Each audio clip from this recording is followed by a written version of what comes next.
Voilà.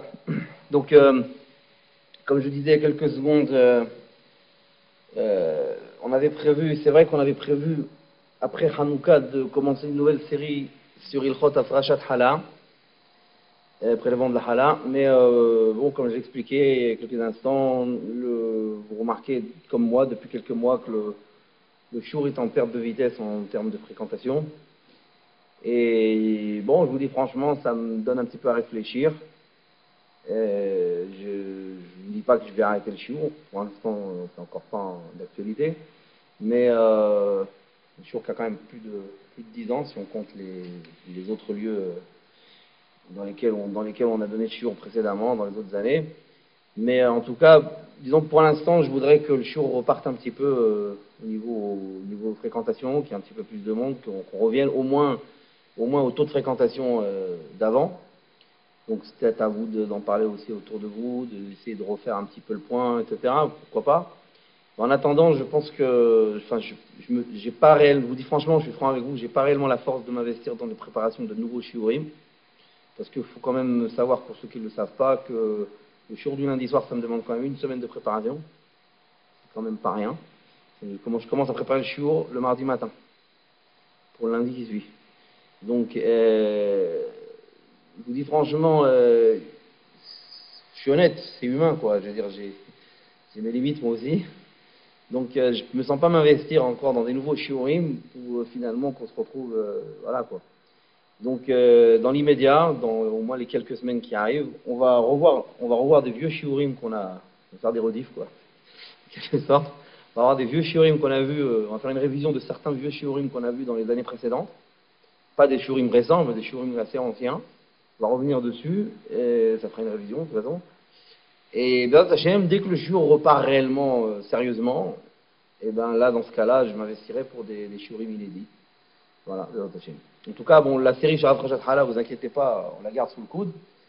Je vous dis franchement, j'ai même pas terminé la préparation. J'ai commencé, mais je l'ai pas terminé. Donc, dès que ça ira mieux au niveau de la fréquentation du shiur, on se remettra à travailler correctement. Voilà. Bien, donc pour ce soir, je vous propose un sujet dans l'Ilchot Shabbat qu'on a vu il y a peut-être l'année dernière, peut-être, ou il y a 2 ans.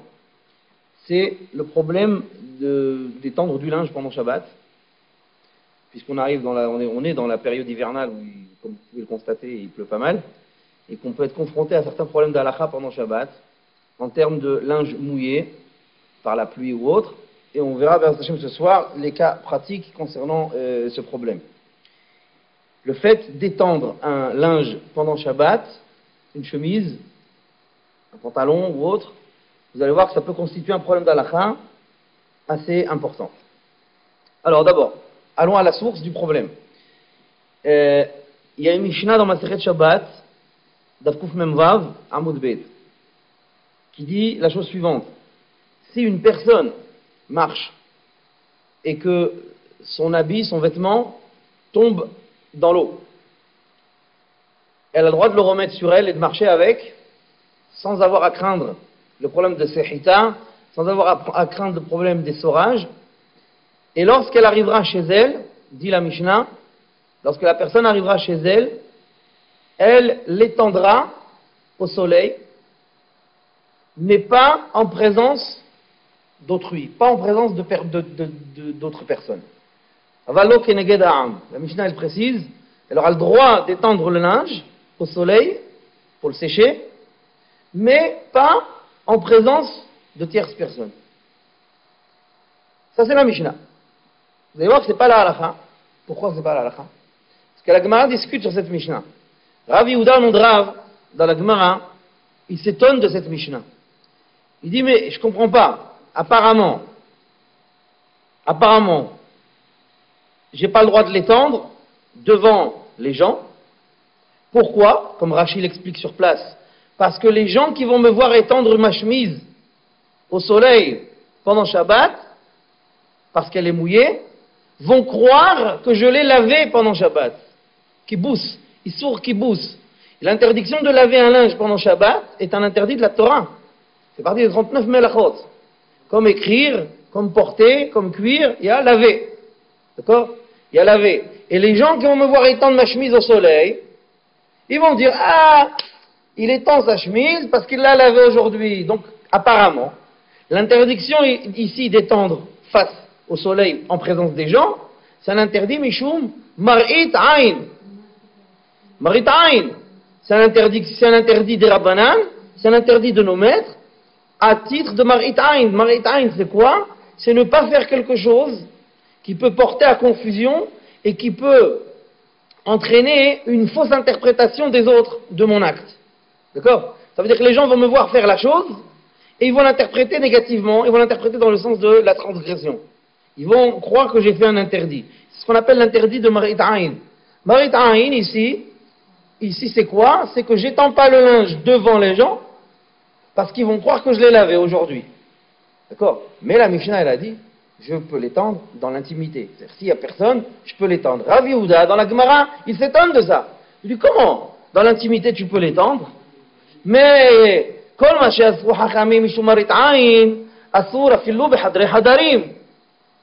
Rav Yehuda, il dit, pourtant, toutes choses que nos maîtres ont interdit mishum marit ayn, toutes choses que nos maîtres ont interdit à titre du regard des autres, à cause du regard des autres, la chose reste interdite même dans l'intimité. C'est une halakha. Tout ce qui est interdit, mishumarit ayn, j'ai pas le droit de le faire même si je suis tout seul. Vous entendez bien ce klal, cette règle. Ok? Alors Rav Yehuda, il comprend pas la Mishnah. Rav Yehuda, je comprends pas cette Mishnah.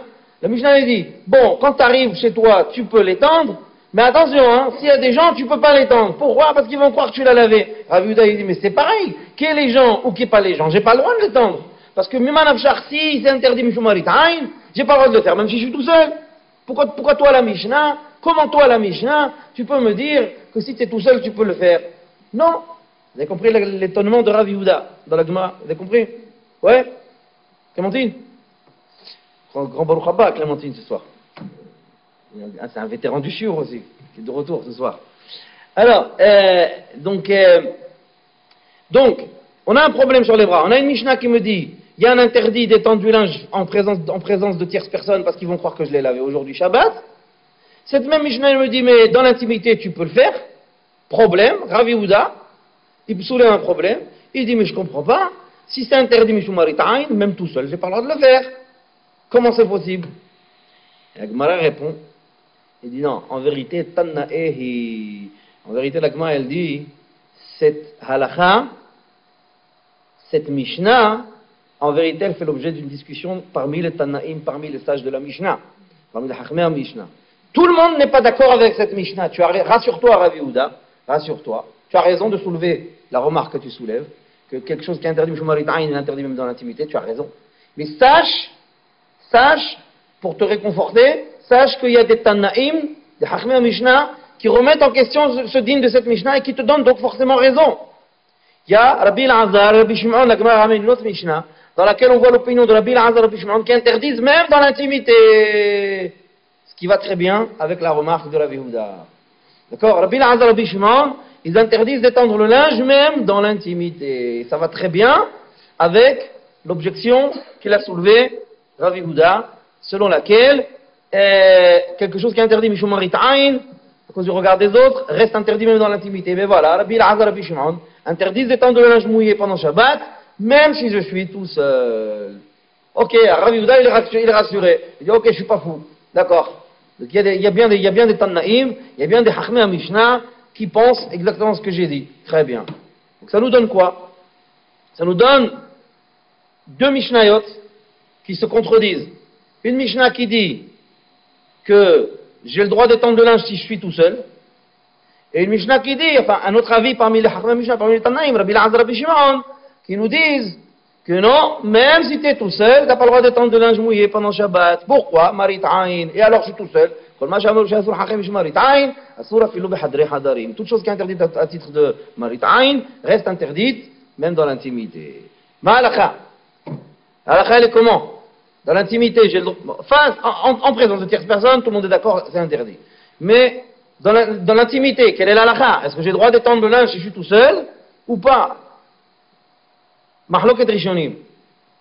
Rav Nissim Gaon, Rav Nissim Gaon, rapporté par le Roche, sur la Sugia, là-bas, Memvav, il dit, Rav Nissim Gaon, il tranche comme la Mishnah qu'on a rapportée, comme la première Mishnah qu'on a rapportée. C'est-à-dire que dans l'intimité, c'est permis, d'après Rav Nissim Gaon. Rav Nissim Gaon tranche que dans l'intimité, j'ai le droit d'étendre le linge mouillé pendant le Shabbat. Le Roche, après avoir ramené l'opinion de Rav Nissim Gaon, il tranche que c'est interdit.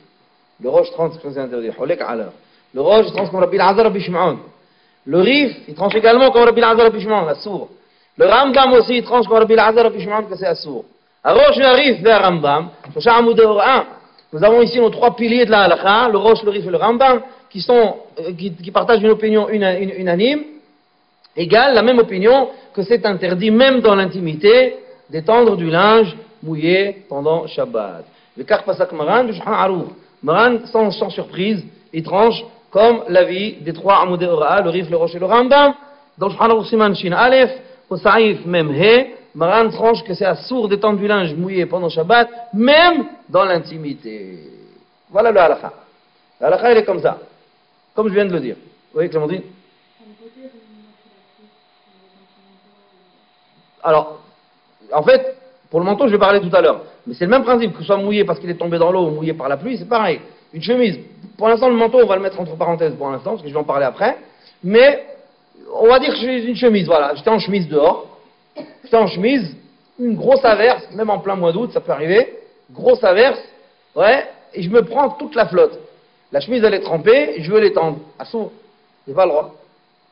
Même si je suis tout seul. Le manteau, on verra tout à l'heure.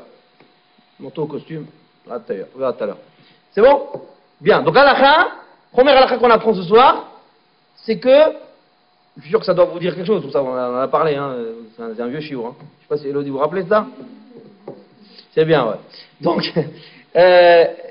halakha, assour, j'ai pas le droit d'étendre un linge mouillé pendant Shabbat, même si je suis tout seul, même dans l'intimité. Maintenant, on va voir un autre point. Si le linge est sec, vous allez me dire, s'il est sec, pourquoi je vais l'étendre?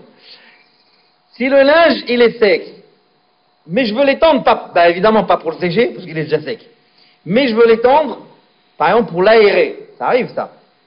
Des fois, vous êtes dans un endroit où il y a des fortes odeurs de nourriture, voilà, je sais pas, il y a eu une friture, je sais pas quoi, même en jour de semaine, par exemple. Un jour de semaine, vous passez dans un restaurant, ouais, dont je ne citerai pas le nom, voilà. Vous passez dans des restaurants à Lyon, par exemple, un jour de semaine, vous ressortez, vous êtes une poêle à frire. Ouais. Vos fringues, ils sont imbibés d'odeur d'huile et de machin. Bon, donc vous voyez bien que, des fois, qu'est-ce qu'on veut faire? On prend le vêtement, et on le met une petite demi-heure sur le balcon, comme ça, on veut qu'il s'aère. Donc on voit bien que la notion d'étendre un linge sec, elle existe. Sauf que c'est pas pour le sécher, c'est pour l'aérer. Alors imaginez que Shabbat, vous avez mangé chez des gens, et vous avez mangé de la nourriture qui semble à Inara, Ben Foratesef, vous avez vraiment là-bas des odeurs d'huile et compagnie, et votre linge, votre chemise, ou je sais quoi, elle est bien imbibée de ces odeurs. Quand vous arrivez chez vous, franchement, ça m'énerve, regardez ça. Bon, vous n'avez rien d'autre à vous mettre, je sais pas, une situation un peu extrême, comme vous les aimez bien, et vous prenez votre linge et vous dites, je le mets une petite demi-heure, une petite heure, dans le balcon comme ça va l'aérer. Et vous l'étendez, comme on étend du linge à sécher, vous l'étendez pareil. Est-ce que c'est moutard de faire ça Shabbat, ou c'est assour de faire ça Shabbat? Ben Ishai, Rabbeinu Yosef Chaim de Bagdad, alav shalom, dans le Ben Ishai, Parashat Vayehi, Parashat cette semaine, Shana Sheniya, le Ben Ishai, il interdit. Ben Ishai, il dit c'est assour. Même si le linge est sec, je n'ai pas le droit de l'étendre. Pourquoi? Il dit parce que si tu as dit que c'est interdit, Mishumarit Aïn, celui qui te voit l'étendre, il n'est pas censé savoir que le linge il est sec ou il est mouillé. Lui, il ne voit pas ça. Donc le Ben Ishai tient le raisonnement suivant. Il dit puisque l'interdit à l'origine il est Mishumarit Aïn, Mali Yavesh, Mali Ratouv. Quelle différence ça fait qu'il soit sec ou qu'il soit mouillé? Puisque c'est un problème visuel, puisque c'est un problème purement visuel, ça reste interdit. Les gens ils vont croire que tu l'étends parce que tu l'as lavé aujourd'hui. La crainte de fausse interprétation reste la même. Vous êtes d'accord avec moi? Bien. Et le Ben Ishai comme ça il ramène. Le Rav Yitzhak Yosef, de Yalkut Yosef Shabbat Krachbet, Amud Samechhe, Le Rav Yitzhak Yosef ramène ce Ben Ish Chai halakha le ma'aseh. Rav Yitzhak Yosef ramène ce Ben Ish Chai halakha le ma'aseh sur le plan pratique. Il le cite en tant qu'halakha. Le Rav Yitzhak Yosef dans Shabbat Bet, Shabbat Krach Bet, page 65, il ramène ce Ben Ish Chai halakha le ma'aseh. Il dit oui, on tient comme le Ben Ish Chai, que même si le linge est sec, c'est pas grave de l'étendre Shabbat. Parce que les gens ils vont me voir et ils vont croire que je l'ai lavé aujourd'hui. Seulement, son père, le Rav Ovadia, quelques années plus tard, après l'édition du Yalkut Yosef Shabbat, quelques années plus tard, au milieu des années 90, le Rav a édité un nouveau livre à lui, un de ses nouveaux ouvrages. Au milieu des années 90, il a sorti Alichot Olam, 8 halakim. Il a sorti Alichot Olam sur le Ben Ish Chai. Alichot Olam, c'est un ouvrage de Rav Ovadia en 8 volumes, qui sont des remarques et des objections sur les décisions halachiques du Ben Ish Chai. Et à Parashat Vayechi Shana Shniya, le Rav réfute les propos du Ben Ish Chai sur ce din. Rav Ovadia, il est cholek sur le Ben Ish Chai sur ce din, il dit non, c'est non nachon. Il dit, le linge s'il est sec, j'ai le droit de l'étendre Shabbat pour l'aérer. Moutar, il réfute l'opinion du Ben Ish Chai. Il ramène comme preuve les propos du Magen Avraham. Il ramène comme preuve les propos du Magen Avraham sur le Siman Shina Aleph, Saïf Katan Nun He. Le Magen Avraham dit là-bas, quand est-ce que c'est interdit d'étendre un linge mouillé Shabbat, comme le Shulchan Aruch l'a dit? C'est lorsque le linge il est réellement mouillé, bien mouillé, majoritairement mouillé. Mais il dit le Magen Avraham, si le linge il est un peu mouillé, partiellement, une partie du linge est mouillée, l'autre est sec, il dit le Magen Avraham, j'ai le droit de l'étendre, moutar. Et Rav Ovadia, il fait une preuve de là. Il fait un kol sheken, a fortiori. Il dit si déjà, lorsque le linge est que partiellement mouillé, j'ai le droit de l'étendre, comme dit le Magen Avraham. Kalva Homer, a fortiori, à plus forte raison, lorsque le linge est totalement sec. C'est moutar de l'étendre. Si quand il est partiellement mouillé, j'ai le droit, Magen Avraham, me fourrage, j'ai le droit de l'étendre lorsque le linge est partiellement mouillé. Alors il dit le Rav, il utilise ça comme une preuve. Il dit, puisque lorsqu'il est partiellement mouillé, j'ai le droit, alors Kalva Homer lorsqu'il est complètement sec. Qu'il n'y a pas la Gezerah de Marita'ain là-dedans. Le Rav, il procède comme ça. Le Rav, il tranche comme ça. Donc finalement, on tient Mishnah Haron et Aikar, on tient comme dernier enseignement, on tient que c'est celui-là qui est essentiel, bien que dans le Yalkut Yosef Shabbat Krachbet, Amoud Samechhe, il est tranché là-bas que même un linge sec, on n'a pas le droit de l'étendre pendant Shabbat. Aval, Mishnah Haron et Aikar, l'enseignement qui a été édité en dernier de la part du Rav est celui qui est essentiel. Or, le Halichot Olam a été édité bien plus tard que le Yalkut, un peu plus tard que le Yalkut Yosef Shabbat. Et dans le Halichot Olam, Helek Gimel, Amoud Resh Yutet Veresh Chaf, page 219 et 220, Halichot Olam là-bas sur le Ben Ish Chai, le Rav il est cholek le Ben Ish Chai, on va dire réfute les propos du Ben Ish Chai sur ce point, et il dit explicitement qu'on a le droit d'étendre un linge sec pendant Shabbat, preuve en est les propos du Magen Avraham. Bien. Ça va jusque-là? Donc, un linge sec, c'est moutar. Si j'étends un linge sec, seulement pour l'aérer seulement, permis sans aucun problème. Moutar. Bien que le Ben Ish Chai tranche que c'est assour, aval alakha ke alichot olam que c'est moutar. Malgré tout, le Rav il termine ses propos en disant Mahmir tavo alav beracha. Celui qui veut s'imposer la humra, comme le Ben Ish Chai, de ne pas étendre un linge sec, il est digne de la bracha. Mais seulement quand est-ce qu'il y a la humra? C'est quand on l'étend, vous allez voir tout à l'heure, quand on l'étend de façon ordinaire, comme on étend du linge mouillé. Mais si on l'étend de façon modifiée, de façon inhabituelle, de façon qui n'est pas du tout fréquente, qui n'est pas courante, lorsqu'on étend du linge, alors là, même le Ben Ish Chai, il est matir. Là, même le Ben Ish Chai, il autorise lorsque le linge est sec. Même la humra du Ben Ish Chai, elle a lieu d'être lorsque j'étends de façon ordinaire. Effectivement, bon, minaddin c'est moutar. Si tu veux être mahmir comme le Ben Ish Chai, pourquoi pas. Mais si tu étends de façon complètement inhabituelle, dans ce cas-là, s'il s'agit d'un linge sec, dans ce cas-là même d'après le Ben Ish Chai, c'est moutar. Bien. Corde à linge, épingle à linge. Bah, si le linge est sec, c'est pas mouktsé puisque c'est moutar. Un objet peut être mouktsé, ne peut être mouktsé que si l'activité est interdite. Mais on vient de dire qu'étendre un linge sec, c'est permis. Donc donc l'épingle à linge, elle va être bouclée à ce titre-là. À ce titre-là, elle ne peut pas. Comment? Ah, ça, on va parler tout à l'heure. Ça, on va en parler tout à l'heure. Bravo.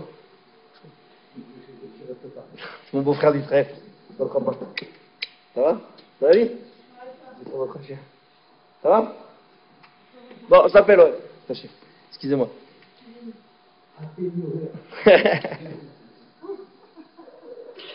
C'est rien, j'en vois. Et donc, d'accord. Donc même askana, du linge sec, c'est moutard, bien qu'elle a la humra du benishhaï, celui qui va être mahmir comme le benishhaï, t'envoie la verra, aval, si il va être mahmir, c'est uniquement s'il est temps de façon ordinaire. Mais s'il est temps de façon complètement inhabituelle, il y a même bichlal, il n'y a comme les mahmir. Bichlal, il n'y a même pas de humra à faire, même d'après le benishhaï. Ok. Maintenant, une autre précision de Maran dans Shulchan Aruch. Maran précise, ici, dans notre saïf Memhe, que j'ai rapporté tout à l'heure, dans notre paragraphe 45 du chapitre 301 ici, le Chot Shabbat, Maran précise, à la fin du saïf, Velo asru, ella, le shothan be Shabbat. Maran précise que nos maîtres n'ont interdit d'étendre le linge mouillé pendant Shabbat que seulement si je l'étends pendant Shabbat. Aval im shatah me'erev Shabbat kelim amechubbasim. Mais si j'ai étendu le linge la veille de Shabbat, eno hayav lesallekan be Shabbat. Je ne suis pas tenu d'enlever ce linge dès que Shabbat rentre. Pourquoi? Parce que on aurait pu croire que puisque l'interdit il est à cause de Marit Aïn, puisque tout l'interdit il est à cause du regard des autres. Alors j'aurais pu croire qu'il ne faut absolument pas qu'il y ait de linge à étendre sur mon balcon pendant Shabbat. Parce que les gens qui vont voir ce linge sur mon balcon, ils peuvent être amenés à croire que je l'ai lavé aujourd'hui. Maran dit non. Maran il dit non. Il dit on va pas jusque là. Le problème de Marit Aïn, il est au moment où on te voit faire l'action. Si on te voit pendant Shabbat étendre, on craint Marit Aïn. Mais si on ne te voit pas faire cette action, on voit le linge déjà étendu, on ne va pas aller jusqu'à croire que tu l'as lavé aujourd'hui. Pour aller jusqu'à croire que tu l'as lavé aujourd'hui, il faut qu'on te voit aujourd'hui Shabbat l'étendre.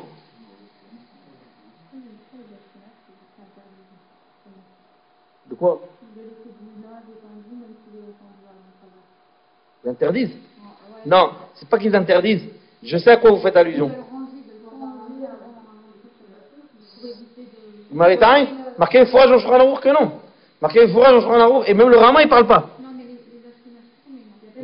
Ben ça vient pas du Rama en tout cas.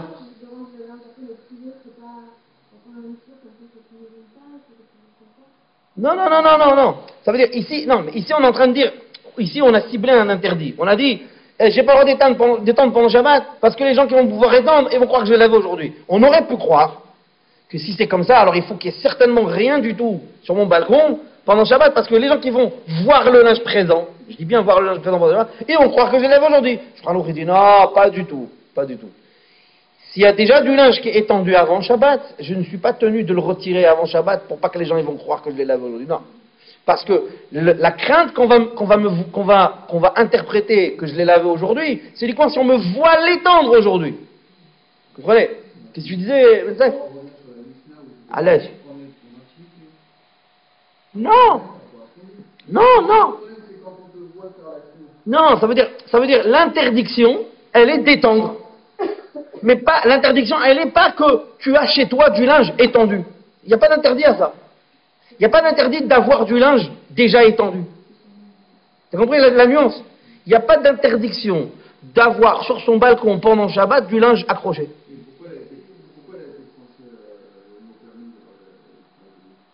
Non, la Mishnah, elle disait que dans l'intimité c'était moutard.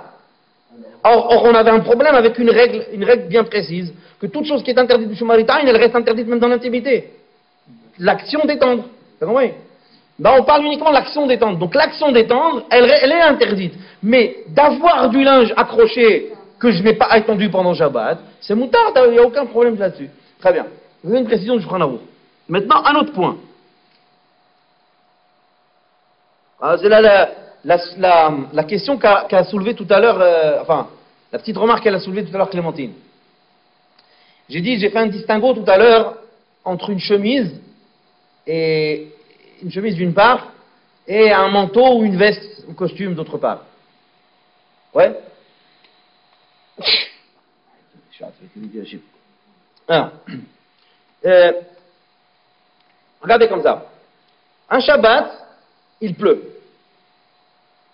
Et mon manteau, et là je ne parle pas de chemise, je parle de manteau, ou veste de costume. Une veste de tailleur, une robe, est mouillée.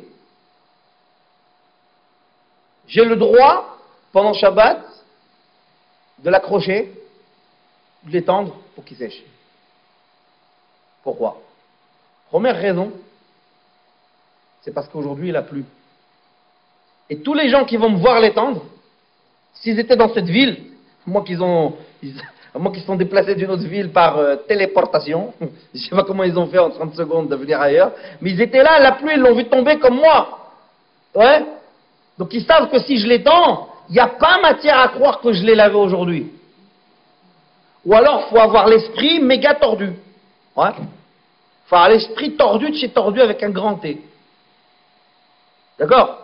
Mais si j'ai pas l'esprit tordu, si je suis normal, bah, il est tombé des seaux aujourd'hui, le gars il prend son manteau, il le met sur un truc avec des cordes, machin, bah, pour qu'il sèche. Ah, il a lavé aujourd'hui. Mais dis-moi, mais t'es un grand malade. Il faut aller se faire soigner. D'accord? Donc ça veut dire les zéro de Hazal, les décrets de nos maîtres, ils vont pas non plus pousser jusqu'à dire voilà quoi. Jusqu'à dire des trucs aussi tordus. Donc s'il a plu pendant Shabbat, et que la personne elle étend son linge, premier argument pour dire que c'est moutard, parce qu'il a plu, tout le monde sait que quand on va le voir l'étendre, tout le monde sait qu'il l'étend parce qu'il a plu. D'accord? Dès l'instant où on a un argument clair auquel attribuer l'action, le geste de la personne, donc en l'occurrence la pluie, eh ben on va pas aller chercher, on n'a pas à aller craindre que d'autres vont aller trouver dans leur tête des trucs tordus comme il l'a lavé ce matin. Ouais. Non, attendez. Et maintenant, deuxième argument pour dire que c'est moutard. Parce que c'est un manteau. Parce que c'est une veste de costume. Parce que c'est une veste de tailleur. Parce que c'est une robe. Ce genre de vêtements ne se lave pas en machine. Généralement, c'est pas que ça ne se lave pas. C'est pas que c'est impossible à laver. C'est que la plupart des gens, comment on nettoie un costume? Par pressing, dégraissage, nettoyage à sec, on appelle ça. Ouais. Donc les gens ne vont pas être tentés à croire lorsqu'ils vont me voir accrocher mon manteau en laine, mon costume, ma robe, non pas la mienne, bon ok, des choses comme ça, ils vont pas être tentés à croire que je l'ai lavé aujourd'hui, tout simplement, tout bonnement, parce que ce type de vêtements, généralement ça se lave pas, ça se donne au dégraissage. Donc ça c'est l'argument aussi pour dire, et d'après cet argument, même s'il n'a pas plu, c'est moutard. Il est mouillé. Il n'a pas plu, mais il est mouillé. Par exemple, quelque chose, je me suis renversé de l'eau. Une bouteille d'eau, elle m'est tombée dessus. Voilà. Une bouteille d'eau, elle m'est tombée dessus sur le costume. Et maintenant, il est trempé et je veux l'accrocher pour l'étendre. C'est moutard. Pourquoi? Parce que les gens, il n'y a pas marita'in. Pourquoi il n'y a pas marita'in? Parce que les gens normaux qui vont me voir l'étendre, ils savent très bien que je ne l'étends pas parce que je l'ai lavé aujourd'hui Shabbat. Parce que ça ne se lave pas, ce truc-là. Ça se donne à dégraisser, c'est la plupart des gens. D'accord? Les gens normaux. Vous voyez de là une preuve que les gezerot de Hazal, les décrets de nos maîtres, ne tiennent compte que des gens normaux. Les décrets de nos maîtres ne vont pas tenir compte des gens tordus. Ils ne s'adressent pas aux gens tordus. La Torah ne s'adresse pas aux gens qui sont torturés du cerveau. La Torah s'adresse à des gens normaux. Au pied du Har Sinaï, le jour de Shavuot, il y avait 600 000 gens normaux. Il n'y avait pas des débiles. D'accord? C'était 600 000 gens, des hommes responsables, adultes responsables. D'accord? C'était pas des alors, les gens, ouais, mais l'autre, tu comprends, et si l'autre y croit mais si l'autre y croit qu'il allait le faire soigner. S'il est tordu, il est tordu. La Torah, elle ne peut rien pour lui. La Torah ne peut rien pour les gens tordus. La Torah s'adresse qu'à des gens normaux. Donc vous voyez ici une preuve que s'il y a des arguments clair et net, indéniable, pour éviter la fausse interprétation, comme par exemple l'argument du dégraissage, l'argument du fait qu'il a plu aujourd'hui Shabbat. Dès l'instant où il y a ces arguments solides et sérieux, on ne tient plus compte de Marita'in. Même si effectivement il peut quand même se produire le Marita'in. Il y a des gens assez tordus pour aller croire des choses sur vous. Malgré tout, tous les arguments sérieux que vous présentez, la Torah elle n'en tient pas compte. La halakha elle n'en tient pas compte. Le Hakam n'en tiennent pas compte. D'accord? Bien. Ok les amis? Maintenant on va en venir à la fameuse question que vous m'avez posée tout à l'heure. Je crois que c'est Clémentine, je crois. Si maintenant on a le droit. C'était quoi que vous avez dit tout à l'heure? Si j'ai étendu du linge avant Shabbat, est-ce que j'ai le droit de le prendre pendant Shabbat? C'est ça? C'est ce qu'on va voir maintenant. Alors. Ouais. Alors, excusez-moi, juste avant, il y avait la remarque de Hana. Il est strictement interdit de placer un linge mouillé à proximité d'une source de chaleur, comme un radiateur ou un four, un poêle, comme à l'époque il y avait les poêles pour chauffer les maisons, ouais, à sourd. C'est un interdit de bichoul, c'est un interdit minatora là cette fois-ci. C'est plus grave que Marita'in. Marita'in c'est des rabbanan. Ici bichoul c'est minatora, c'est haïv skila, haïv karet. Si quelqu'un, il met son manteau, mais même s'il s'agit d'un manteau là, même s'il s'agit d'une veste de costume, parce que là ça n'a plus rien à voir avec notre problème d'étendre à cause de Marita'in. Là c'est un problème de bichoul, de oraïta. L'eau qui est contenue dans le vêtement, elle va cuire. Si elle atteint la chaleur de Yad Soled Edbo, 45 degrés, hayav minatora. C'est comme si qu'il a allumé la lumière. C'est comme si qu'il a écrit. Il y a hayav skila, hayav karet. Strictement interdit, c'est marqué dans Shulchan Aruch Mefouraj. Marqué Mefouraj dans Shulchan Aruch. Au Saïf Memvav ici, Maran écrit explicitement Begadim asheruim b'mayim, asur lenaggevam samuch la'esh. Maran écrit Mefouraj ici explicitement que des vêtements imbibés d'eau, n'a pas le droit de les placer à proximité d'une source de chaleur pendant Shabbat. Mishum Bishoul. Hayav Mishum Bishoul.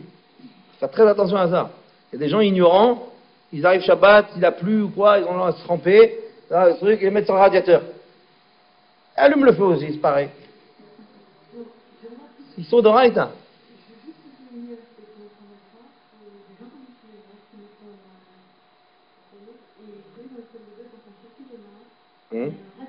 Absolument, il faut l'arrêter avant Shabbat.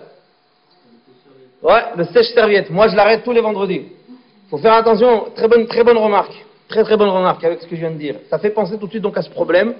Il est fréquent de trouver dans les salles de bain aujourd'hui, les salles de bain modernes, ouais, d'aujourd'hui, il y a ce que l'on appelle, on dirait comment on faisait avant pour vivre sans ça. Ils ont sorti le sèche-serviette. Aïe. Ça veut dire que c'est une espèce de radiateur avec des machins comme ça, des barreaux là, ouais, et on met la serviette dessus, elle est toujours chaude. Ouais, elle a le sortie de bain, tout ça, peignoir de bain, machin. Ouais, on les met là-bas et c'est chaud. Eh ben, comme le dit Hana, par rapport à ce que je viens de dire, par rapport au Saïf Memvav, comme dans le Aleph, il faut l'arrêter avant Shabbat. Le vendredi, il faut l'arrêter. Comment? Ouh, ça atteint plus que ça. Allez, venez voir le mien chez moi. C'est bouillant. Et d'ailleurs, c'est de la folie, Mina Shamaim, ce que vous venez de me dire. Vous savez, c'est qui a soulevé cette remarque, Clémentine, une fois, du sèche-serviette? C'est votre frère, Aaron. Votre frère Aaron, il avait soulevé ça. Je me rappelle, il y avait moi, il y avait Ravel Baz. On s'est regardé à la choule un Shabbat, on discutait, et Aaron il avait soulevé ce problème. Et Ravel Baz, il avait dit, effectivement, il faut l'arrêter. Ou soit rien mettre, mais bon, c'est bête, ou bien au moins l'accrocher, la serviette. Donc, ou soit rien mettre, ou soit l'arrêter avant Shabbat. Si elles sont sèches, c'est moutard. Mais si elle est mouillée, c'est assourd. Voilà, on s'essuie les mains, donc elles sont mouillées. Donc c'est assourd. Il faut l'arrêter avant Shabbat ou ne pas s'en servir. Mais bon, c'est difficile de ne pas s'en servir parce qu'il y a au moins un endroit où accrocher les serviettes. Donc voilà. Donc effectivement, très bonne remarque, le sèche-serviette doit être arrêté avant Shabbat. Parce que sinon, Hayav Shum Bichoul, chaque fois qu'on posera la serviette mouillée là-bas, après s'être essuyé les mains, Hayav Shum Bichoul, ils sont de la Torah. Très bien. Bravo, Hana. Et bien, c'est vrai, je viens de me rappeler maintenant. C'est une question. Ça fait peut-être, je sais pas, moi, à l'époque, Ravel Baz était encore là, quelques années là. Ils ont discuté comme ça et Rav Elbaz, il m'a dit effectivement, apparemment, il faut l'arrêter.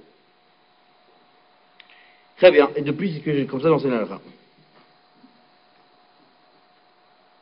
Alors maintenant, oui, notre fameux, alors là, c'est le gros morceau. Notre fameux morceau, regardez bien. Le Mishnah Berurah, au Siman Shin Het, pas ici, pas au 301, au 308, plus loin, dans les Ilchot Muktzeh, dans les halachot relatives au Issour, à l'interdit de Muktzeh pendant Shabbat. Le Mishnah Berurah dit la chose suivante, au Saïf Katan Samer Gimel, à la note 63. Il dit comme ça, Mishnah Berurah, un vêtement qui était mouillé, mais mouillé de chez mouillé, hein, pas mouillé un peu, mouillé bien comme il faut, à l'entrée de Shabbat, à ce qu'on appelle Ben Hashimashot, après la Shkia. Après le coucher du soleil, intervient le temps que l'on appelle Ben Hashimashot. Entre le coucher du soleil et Teta Kochavim, entre le coucher du soleil et la sortie des étoiles, il y a ce qu'on appelle Ben Hashimashot.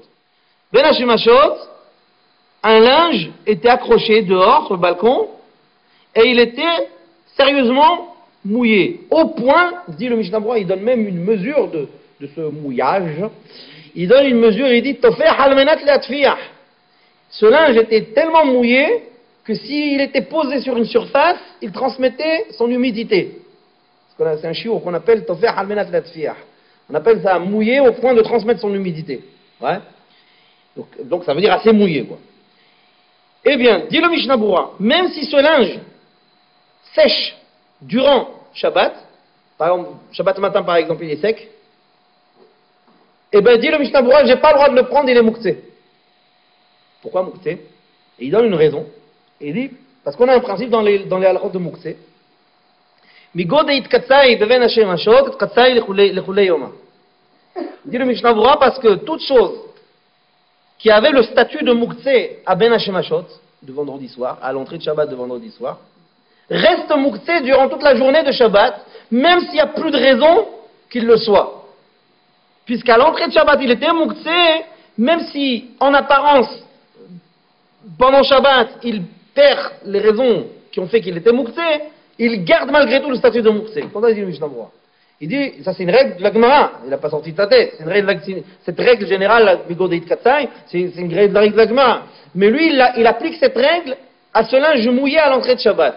Donc je récapitule, d'après le Mishnah Berurah, dans Siman Shin Het, Saïf Katan Samer Gimel, un linge qui était mouillé à l'entrée de Shabbat, Ben Hashimashot, il reste, même s'il sèche pendant Shabbat, il est interdit de le prendre de l'étendage, de prendre du balcon pendant Shabbat, même s'il est totalement sec. Pourquoi? Il est muktzeh. Pourquoi muktzeh? Parce qu'il était muktzeh à l'entrée de Shabbat. Pourquoi muktzeh à l'entrée de Shabbat? Parce qu'il était mouillé. Très bien. Ça c'est le Mishnah Berurah. Vous avez compris le Mishnah Berurah? Le Rav, Holek Alav. Avadia, encore dans l'Ichot Olam, il réfute les propos du Mishnah Berurah sur ce point. Il ramène une preuve à partir de Maran dans le Bet Yosef. Maran dans le Bet Yosef au Siman Shin Yud, chapitre 310. Maran dans le Bet Yosef, là-bas, il ramène au nom du Kolbo, un des médiévaux, un des décisionnaires médiévaux, le Kolbo. Il ramène un din. Et à partir de ce din, on va voir qu'on a des arguments pour réfuter le Mishnah Berurah. Quel est le din du Kolbo rapporté par Maran dans le Bet Yosef Siman Shin Yud? À l'époque, par exemple au Moyen-Âge, mais peut-être même avant, mais en tout cas au Moyen-Âge, ils n'avaient pas des boissons comme aujourd'hui, un choix de boissons. On donne à Coca-Cola, Coca-Cola, Coca, ce que vous voulez. Ouais, on a le Tempo, on a le Tempo, on a la Gini, on a tous ces trucs-là. Aujourd'hui, on va pour Shabbat, on achète une tonne de boissons. À l'époque, ils n'avaient pas des boissons. Ils avaient l'eau et le vin, tout ce qu'ils avaient. Et maintenant, pour avoir des boissons un peu aromatisées, les Chevot Shabbat, pour Onek Shabbat, ils avaient, des fois ils fabriquaient certaines boissons. Comment ils faisaient? Pour aromatiser un peu l'eau, pour pas boire que de l'eau comme ça, pour aromatiser l'eau, ils prenaient des fruits comme par exemple des dattes, des figues, et ils laissaient tremper les dattes dans de l'eau pendant un certain temps. qu'est-ce qui va se passer au bout d'un certain temps? L'eau va prendre le goût de ces dattes et elle va avoir un arôme de dattes. Et c'est comme ça qu'il buvait. C'était une boisson apparemment, c'est une boisson à base de l'eau de dattes. C'était une boisson qui était très recherchée à l'époque. Et voilà ce qu'il faisait. Donc il fallait un certain nombre d'heures pour que l'eau prenne l'arôme de la date. Il fallait que les dattes restent dans l'eau pendant un certain temps. Et il y a un cas comme ça. Regardez le Kol Bouiramé. Si avant Shabbat, quelqu'un l'a mis à tremper des dattes dans l'eau. Et à l'entrée de Shabbat, à la Shkia, Ben Hashmashot, pendant laps de temps de Ben Hashmashot, l'eau n'avait pas encore eu le temps de prendre sérieusement, significativement, l'arôme de la date. Mais d'un côté, l'eau n'était plus buvable en tant que telle. D'un côté, l'eau avait perdu son statut d'eau, parce que maintenant elle était dans le stade, dans le processus, on va dire, de devenir de l'eau aromatisée à goût de date. Elle avait perdu son statut d'eau, mais elle n'était pas encore arrivée au stade de l'eau aromatisée, l'arôme de date. Et d'un autre côté, les dattes non plus, elles avaient, maintenant qu'elles étaient trempées dans l'eau, elles avaient perdu un peu leur statut de fruit. Donc à Ben Hashmashot, il y avait un problème de mouktsé ici. Parce que l'eau n'était pas encore buvable, elle n'était plus buvable en tant qu'eau, et elle n'était pas encore buvable en tant qu'eau aromatisée au goût de date. Maintenant, qu'est-ce qui se passe? Quelques heures plus tard, vendredi soir ou Shabbat matin, vous la laissez comme ça tremper, au bout d'un moment, ça y est, l'eau, elle a pris complètement le goût de la date, et elle est maintenant buvable en tant qu'eau aromatisée au goût de la date. Donc le statut de mouktsé qu'elle avait au début de Shabbat à Ben Hashmashot, apparemment elle le perd pendant Shabbat, parce que maintenant elle est buvable correctement. Il dit le kolbo, c'est moutard de la boire pendant Shabbat. Le kolbo il dit, Maran il le ramène dans le Beth Yosef, que c'est moutard de boire cette eau pendant Shabbat.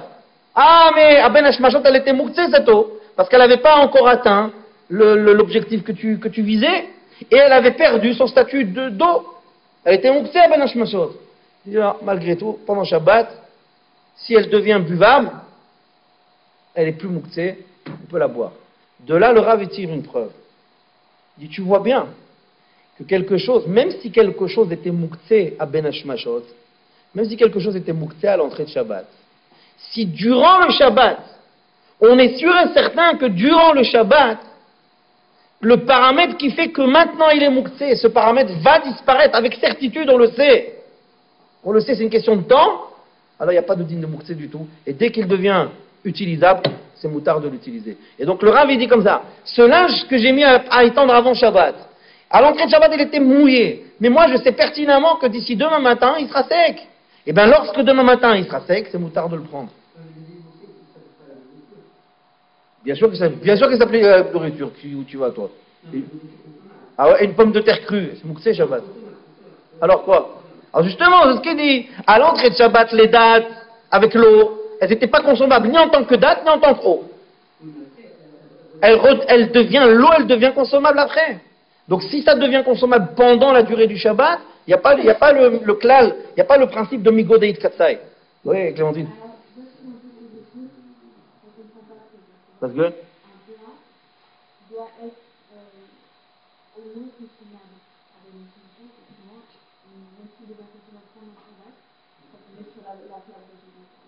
ouais. Pas forcément, pourquoi? Si je veux mettre, si je veux mettre un plat cru sur la plaque Shabbat, j'ai le droit ou j'ai pas le droit? Avant Shabbat, bien sûr, avant Shabbat. Si je parle un plat cru avant Shabbat, je le mets sur la plaque. Hein? Moutard.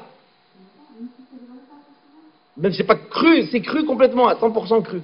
C'est moutard. Il va cuire pendant Shabbat, c'est moutard. Le seul problème que je vais avoir, c'est soulever le couvercle de la marmite.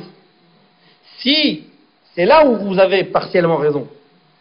Si le plat n'était pas à l'entrée de Shabbat consommable, ou alors qu'il ma'achal ben drosai, à moitié cuit, alors pendant Shabbat, si je soulève le couvercle de la marmite pour voir le niveau de cuisson, je n'aurai pas le droit de le remettre.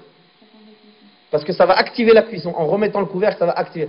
Chose qui n'existera pas si le plat était suffisamment cuit déjà, ou carrément cuit, à l'entrée de Shabbat. Là, dans ce cas-là, j'ai le droit d'ouvrir et de fermer sans aucun problème pendant Shabbat.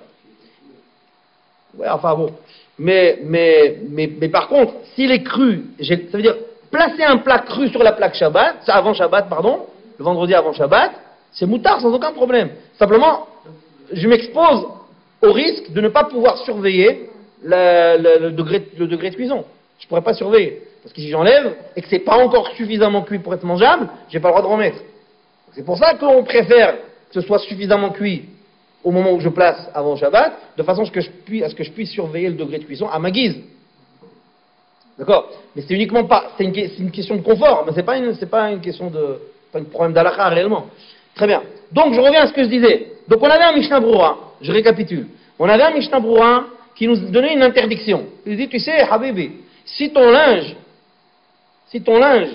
avant Shabbat, tu le mets, il est mouillé, à l'entrée de Shabbat, il est sérieusement mouillé. Ben Hashmashot, il est sérieusement mouillé. Même s'il sèche durant Shabbat, tu n'as pas le droit de le prendre, il est mouktsé. Pourquoi? Parce que du fait qu'il était mouktsé, à l'entrée de Shabbat, il reste mouktsé pendant toute la durée du Shabbat.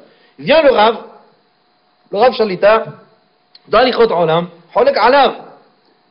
Il réfute les propos de Mishnah Broura, il amène une preuve du Bet Yosef, au nom du Kolbo, dans Siman Shin Yud. Là-bas, c'est marqué avec l'histoire des dattes trempées dans l'eau. C'est rapporté là-bas, mais fourrache, que bien qu'à l'entrée de Shabbat, l'eau n'avait pas encore pris le tam, le goût, l'arôme des dattes, si durant le Shabbat, l'eau arrive à cet objectif, elle arrive à prendre l'arôme des dattes, c'est moutard de la boire. De là, le Rav tire une preuve que le klal de Migo Deit Katsai, le principe selon lequel quelque chose qui est moukta à l'entrée de Shabbat, il reste moukté pendant toute la durée du Shabbat, n'est pas applicable si je sais pertinemment que pendant Shabbat, le monéa, l'élément problématique va disparaître. Donc en l'occurrence, le linge, je sais très bien que demain matin, il sera sec. Et si demain matin il sera sec, c'est moutard de le prendre, sans aucun problème. Donc, le Rav, il tranche que c'est moutard. Cholek le Mishnah Broura. Le Rav, il cholek le Mishnah Broura, sur ce point, il tranche que c'est moutard de prendre un linge qui a séché pendant Shabbat. Si bien qu'à l'entrée de Shabbat il était mouillé, j'ai le droit, si Shabbat matin ou Shabbat après-midi il est totalement sec, j'ai le droit de le prendre sans aucun problème. Et il ramène une autre preuve du Magen Avraham. Il ramène une autre preuve du Magen Avraham. Non, il ramène une autre preuve de la Gemara. Dans Masechet Shabbat d'Afkuf Mem Zayin, Amoud Aleph, là-bas c'est marqué que si par une personne se trempe pendant Shabbat, par exemple dans un mikvé ou dans n'importe quoi, dans un lac, il se trempe comme ça, il se trempe, ouais. Et après, c'est marqué, la Gemara elle dit, même, c'est le Mishnah même, la Mishnah elle dit, même s'il se sèche avec 10 serviettes, pour pas transgresser l'interdit de Sahida, des sorés, eh bien, les 10 serviettes, il ne pourra pas les transporter, ils sont mouktsé. Pourquoi? Parce qu'ils sont mouillés. On n'a pas le droit de porter un linge mouillé pendant Shabbat pour porter dans les mains. On n'a pas le droit de transporter dans les mains un linge mouillé, mais mouillé correctement, mais vraiment mouillé. On n'a pas le droit de le porter, le mouktsé. Pourquoi? Parce que c'est l'interdit de la Rabbanan de peur qu'on va être sohet, qu'on va essorer. Par contre, la Mishnah continue, elle dit, par contre, c'est le contraire. C'est pas une personne qui s'essuie avec 10 serviettes, c'est 10 hommes qui s'essuient avec une serviette.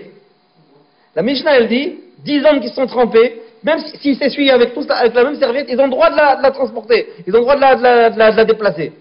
Ah, peut-être ils vont les saurer. Non. Là, on ne craint pas qu'ils vont les saurer. Pourquoi? Parce que, des madkere adadé.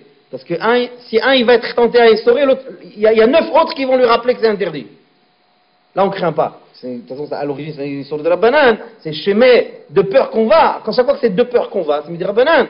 Alors, dans ce cas-là, de peur qu'on va, c'est quand c'est une personne. Mais 10 personnes qui vont faire la même chose en même temps, là, faut pas exagérer. Comme je vous dis toujours, encore une preuve d'ici, que les xérotes de la banane sont limités. D'accord? De là, le Rav est tiré une autre preuve. Il dit, tu vois bien qu'un linge mouillé, toi, le Mishnah Broura, t'as voulu dire qu'à l'entrée de Shabbat, ce linge accroché à l'étendage dehors sur le balcon, il était mouillé, donc il avait le statut de mouktsé, donc il le garde pendant tout Shabbat. Moi, je te dis qu'il n'avait même pas le statut de mouktsé. Pourquoi il n'avait pas le statut de mouktsé? Parce que tu vois bien qu'il existe dans la halakha un cas où un linge mouillé n'est pas mouktsé. Quand il est porté à plus d'une personne. Quand il est porté, transporté à plus d'une personne. Quand il y a plus d'une personne qui le transporte, c'est moutard les khatraïla de le déplacer. C'est moutard. Comment? Comment qu'il transporte à transporter? tu transportes à deux. La serviette, elle est trempée. On la transporte à deux. C'est moutard. Ah, peut-être on va l'essorer. Il n'y a pas, ça n'existe pas, c'est marqué une fois dans la Mishnah. Ça n'existe pas que vous allez acheter Yisraël quand elle est deux. Donc le Rav, il tire une preuve de là. Qu'un linge mouillé n'a pas de façon, par défaut, le statut de Mouktsé. Il est Mouktsé quand c'est une personne, mais tu vois bien que quand c'est plus de deux personnes, c'est pas Mouktsé. Parce qu'on ne craint pas qu'ils vont essorer, parce qu'un, il va rappeler à l'autre. Donc de là, donc le linge n'était pas Mouktsé. Très bien. Donc il dit, le Rav, que dès là qu'il y a Mishnah Berurah, qu'on ne tient pas la halakha comme Mishnah Berurah sur ce point, qu'un linge qui était mouillé à l'entrée de Shabbat, s'il sèche, s'il est sec pendant Shabbat, c'est moutard de le décrocher. C'est moutard de le prendre de l'étendage. Oui, Clémentine?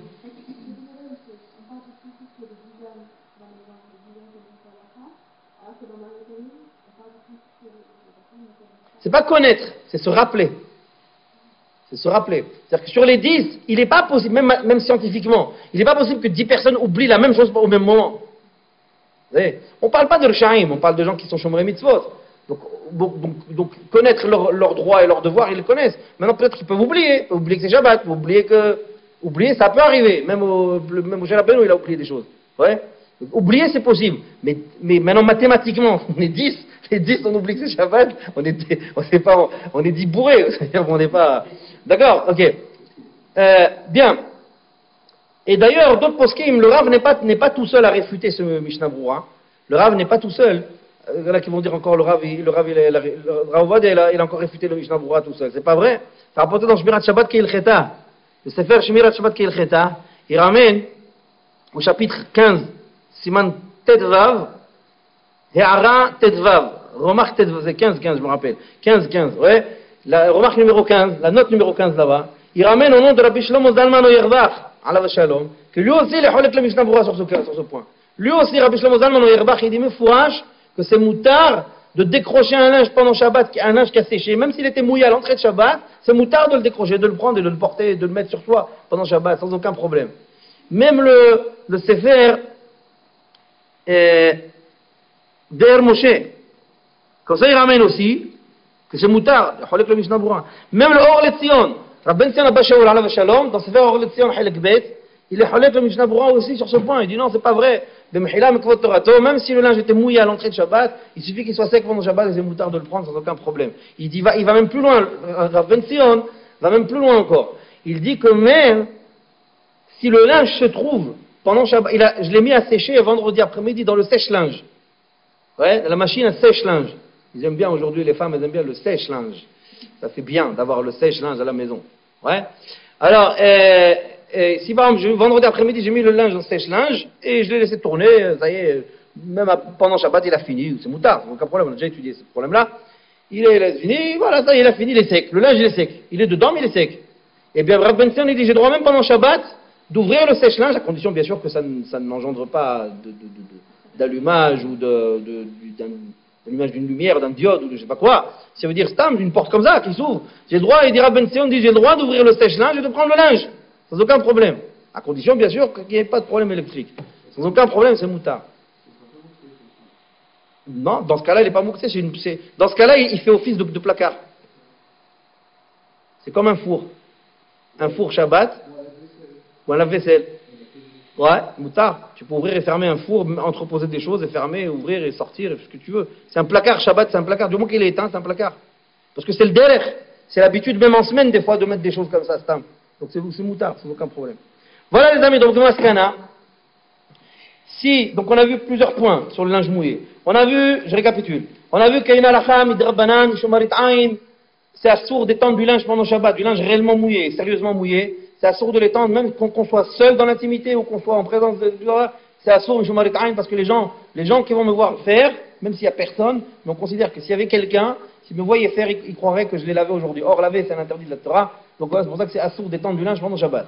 Deuxièmement, on a dit que étendre un linge sec pour l'aérer, bien qu'il y ait une mahlok qui est le Ben Ish Hai, Rav Yitzhak Yosef, apparemment, ils tiennent que c'est assourd d'étendre un linge même s'il est sec. Amra, le Rav va rapporter une preuve dans les Chot Olam que c'est moutard, mais il a terminé en disant que celui qui veut être mahmir de suivre l'opinion du Ben Ish Hai sur ce point, d'avoir alav beracha, s'il ne le fait pas béchinouille. Par contre, s'il le fait béchinouille, s'il le fait de façon complètement inhabituelle, c'est moutard même d'après le Ben Ish Hai. Ensuite, on a vu aussi, il y a un point qu'on aurait pu voir rapidement, c'est que toute l'interdiction d'étendre du linge mouillé pendant Shabbat, c'est quand je l'étends de la manière habituelle, c'est-à-dire, je l'étends sur des cordes à linge, sur un étendage. Il paraît qu'on ne dit pas étendage, il paraît qu'on dit étendoir. Je n'ai pas vérifié dans Wikipédia. Mais bon, en tout cas, de façon ordinaire, de façon courante. Ouais. Mais si par exemple je l'étends de façon inhabituelle, par exemple, si par exemple je prends une chaise. Une chaise, je mets la chemise comme ça. C'est moutard, même si elle est mouillée. Ça ne s'appelle pas étendre.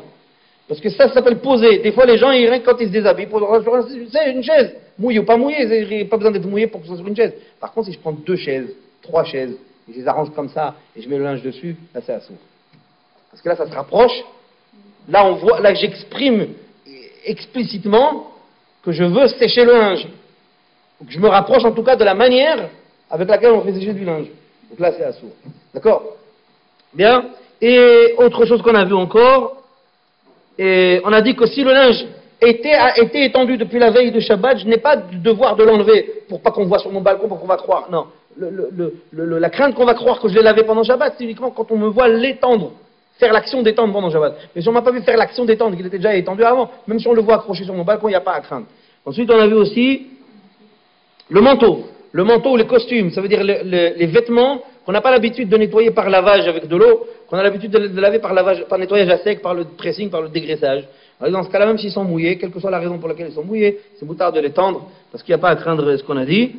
Et enfin, le dernier point qu'on a vu, oui, on a dit aussi que c'est assourd, un linge mouillé, quel qu'il soit, n'importe, manteau, chemise, ou peu importe, un linge qui est mouillé, il est strictement interdit, c'est issour de raïta, de le mettre à proximité d'une source de chaleur comme un radiateur par exemple, parce que là on a hayav vishum bichoul, on cuit l'eau qui est contenue dans le vêtement.